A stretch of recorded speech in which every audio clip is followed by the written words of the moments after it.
Nama yang namanya terlewat disebut karena tidak dalam daftar, tapi dalam catatan pahala perjuangan.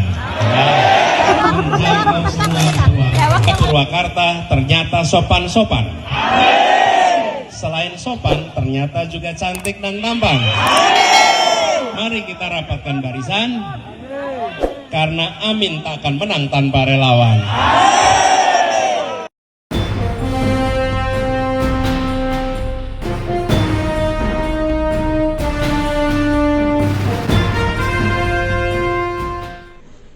Assalamualaikum warahmatullahi wabarakatuh. Teman-teman, jumpa kembali dengan Enjoy Channel yang membahas berita teraktual, terhangat, dan sedang menjadi perbincangan publik. Sahabat Enjoy Channel, kali ini yang akan kita bahas mengenai lembaga survei. Lembaga survei yang melakukan penelitian terhadap calon presiden 2024, yaitu Anies Baswedan, Ganjar Pranowo, dan Prabowo Subianto. Dan kalau kita lihat selama ini, memang nama Anies Baswedan ini selalu di urutan ketiga. Yang pertama Prabowo ataupun Ganjar, yang kedua Ganjar atau Prabowo, yang ketiga itu Anies Baswedan.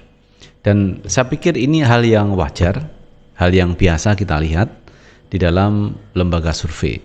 Dan memang seperti itu adanya. Namun kali ini ada lembaga survei, teman, LSI DNIJA, yang menempatkan perolehan Anies Baswedan itu 5%. Ini sesuatu yang aneh menurut saya. Kenapa seperti itu? Karena tidak biasa. Biasanya antara Anies, Ganjar, dan Prabowo ini hampir imbang perolehan suaranya. Tetapi ini sangat jomplang sekali, Pak Anies hanya mendapatkan 5%. Sehingga ada beberapa elemen masyarakat yang melakukan gugatan atau mensomasi lembaga survei DNIJA. Jadi ini disomasi, dan bahkan PKB juga akan ikut mensomasi lembaga survei DNIJA tersebut. Nah, kalau kita perbandingkan, teman, dengan berita yang sebelumnya, di bulan September itu Iwan Fals melakukan polling di akun Twitternya. Dan sangat mengejutkan memang hasil polling itu menempatkan Anies Muhaimin itu mendapatkan suara terbesar, yaitu 64%. Kemudian Ganjar Pranowo mendapatkan 17%, Prabowo mendapatkan 12%, AHY mendapatkan 5%. Polling dilakukan di akun Twitter Iwan Fals, dan itu langsung vote dari warga masyarakat. Sebanyak 16.000 warga yang ikut polling di Twitternya Iwan Fals. 64% Anies Baswedan dan Muhaimin mendapatkan suara. Tetapi di lembaga survei LSI DNIJA justru Pak Anies dan Muhaimin mendapatkan 5%. Ini sungguh mengejutkan. Nah, teman-teman, untuk lebih jelasnya coba kita baca beritanya. PKB bakal ikut somasi LSI DNIJA usai survei Anies cuma 5%. Ketua DPP PKB Jujun Ahmad Samsurijal membuka peluang partainya akan ikut melayangkan somasi kepada LSI DNIJA atas hasil survei yang mereka rilis pada Senin 2 Oktober 2023. Dalam survei itu, elektabilitas Anies Baswedan di Sumatera Utara hanya 5%. Jumlah itu menempatkan Anies jauh di bawah dua rivalnya, yaitu Ganjar Pranowo dengan 65% dan Prabowo Subianto 30%. Kalau PKB melihat nanti akan bicara kalau sudah ini bagian dari kesepakatan di koalisi, sama-sama mensomasi. Ya, kita juga akan melakukannya itu, kata Jujun di kantor DPP PKB Jakarta, Selasa 10 Oktober 2023 malam.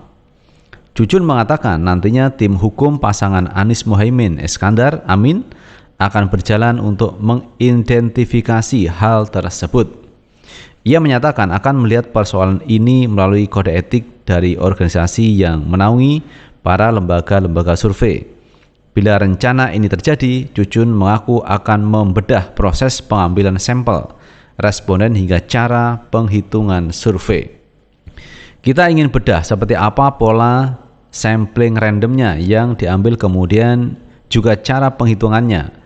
Apakah misalkan ini proporsional atau tidak? Itu silahkan dulu, kata dia. Di sisi lain, Cucun meminta masyarakat untuk hati-hati dan lebih kritis dalam melihat hasil survei ke depannya.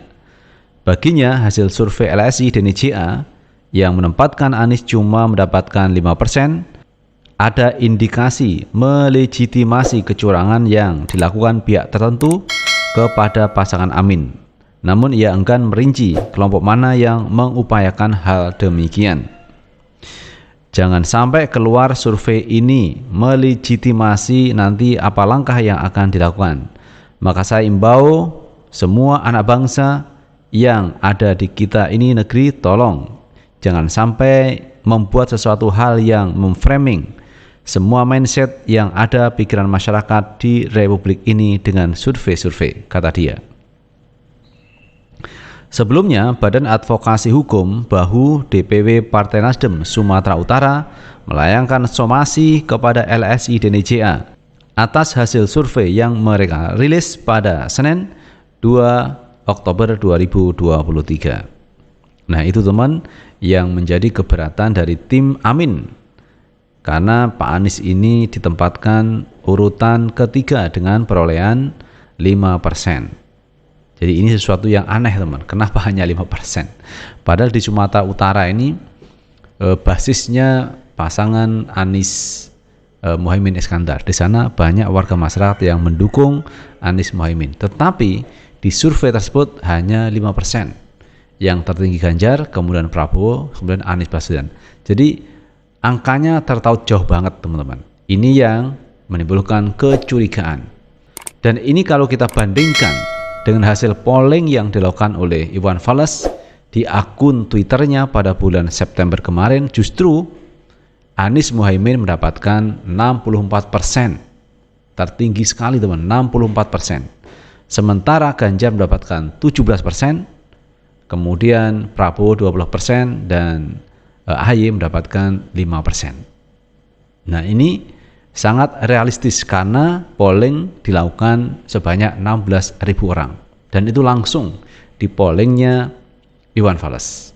Dan ini bukan rekayasa teman, ini real yang dilakukan oleh Iwan Fals.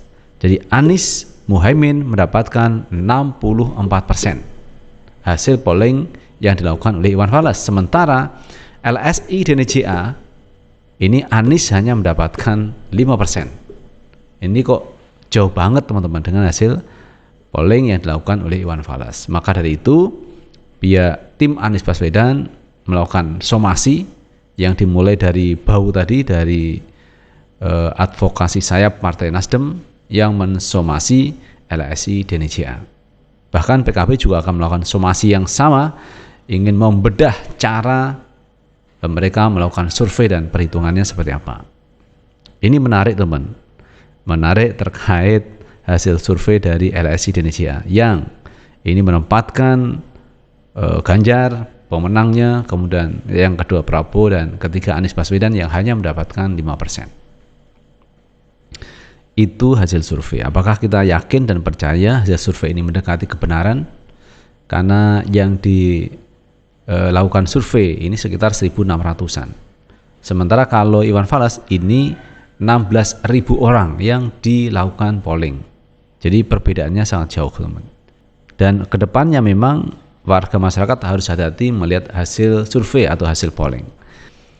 Itu sahabat Enjoy Channel yang bisa kita bahas terkait hasil polling atau hasil survei yang dilakukan oleh lembaga survei.